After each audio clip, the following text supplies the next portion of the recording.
Good morning, everybody. It is Wednesday, January 27th, and here are your national days.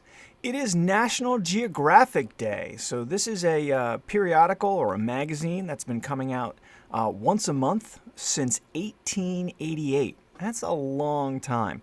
Pretty cool. It started out as just as a journal so that you could read stories about different places, but then throughout our country, then it started expanding to different places around the world, and then really became very, very well known for the photography that accompanies each one of the stories, and that really became one of the things that it became sought for, was the photography in there. So you get some good stories, and then you're also getting some amazing views of different places around the world. So National Geographic Day, go find an issue, go check out their website and see what it's all about if you've never heard of it before, which I can't imagine you haven't, but hey, there's weird things going on, so who knows.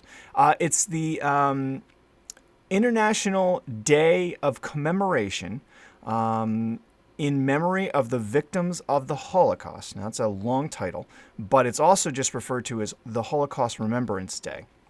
And on this day, in 1945, Auschwitz-Birkenau, which was one of the concentration camps, was liberated by Soviet troops, and they set up a day to honor all of the events that happened during the Holocaust on the day when Auschwitz was liberated. So this is the day when you kind of really think about, not that you can never really forget, but really think about the true story of what happened over that time period.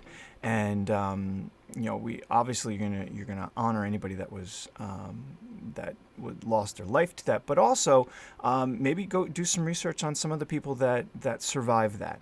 I've had the very wonderful honor of knowing Eva Schloss, who is the half sister to Anne Frank, and done some extensive traveling with her, and have had some really great conversations with her. And she is an amazing woman, but has quite a story to tell. So if you're interested, one of her books was called "And Then They Came for Me." There's also a play that's written about her life as well, but she's somebody that I personally know that has an amazing story to tell. So take a look out there, see what you can find, because reading the history of things is so important, and hearing it in their words is also really, really important. I know there's a big push that she was telling me about for a way to record, because a lot of them are getting up there in age. But there's a whole movement to record their stories. So check it out and see. There's some really interesting stuff out there. So Holocaust Remembrance Day. Going in an entirely different direction, it's Library Shelfie Day. Now, this is a day, I'm going to go out there and say there's probably some kind of book publisher or something decided they're like, hey, how can we get our book titles out there a little bit more? Let's get people to take pictures of themselves buy books. So the whole idea here is that you're supposed to arrange a bookshelf behind you, all right, and then get your camera out, take your picture, buy your books, and then you're supposed to post it somewhere. So go for it, see what you can do with that, and let's see what kind of titles you're reading. All right, so Library Shelfie Day. Last but not least, it's Chocolate Cake Day, and I know a lot of you out there are like, yes, chocolate cake, this is awesome. I'm not a big cake guy,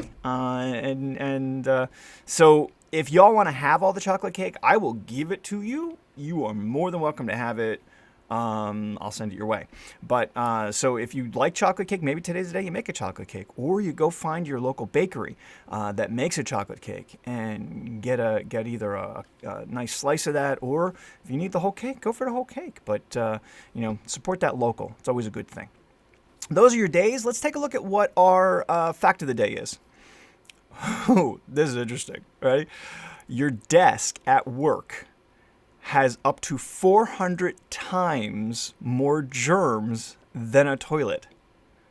That is awful to think about. Just awful. All right. Anyway, so here we go.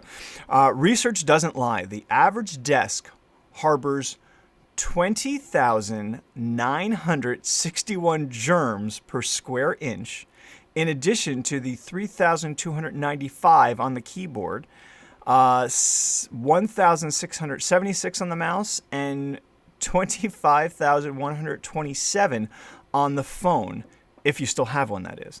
But hey, if you look at it,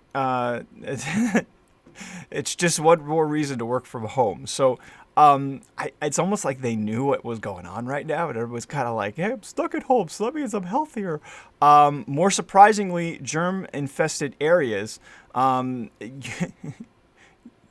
your phone, like the device they're saying you might not have, but your cell phone, all right. So there's lots of dirty places out there. If nothing else, this time that we're in has really kind of told you how to work to keep things clean. And after reading all of that, I'm going to be working to keep my workspace clean when I do finally get a chance to go back to work. And yikes, that's kind of scary. So I'm not going to think about that. Maybe I'll think about that chocolate cake right about now, because all right. So have a great day, everybody, and we'll see you right back here tomorrow. Have a good